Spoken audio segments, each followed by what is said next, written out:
Carbons जो हैं hydrocarbons गैर सैरशुदा होते हैं। तो आपको पता है कार्बन की गिरफ्त 4 है, अगर ये गिरफ्त 4 सेटिस्फाइड नहीं होती है तो वहाँ पर क्या होता है, जमई तामुल होता है। तो ये आल्कीन और आल्काइन जो हैं इनमें जमई तामुल होता है। तो यहाँ पर इस मिसाल में C2H4 जो है यहाँ पर जो है आप जमई तामुल देख सकते हैं।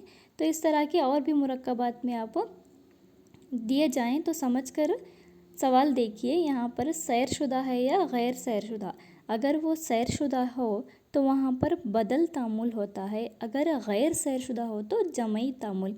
यहाँ पर पहली मिसाल देखिए CH4 मीथेन है, यहाँ पर क्या होता है, बदल तामुल होता है। अगर आपको किसी और क्लोरीन वगैरह को इसमें रखना है तो आपको एक हाइड्रोजन वहाँ से निकालना होगा।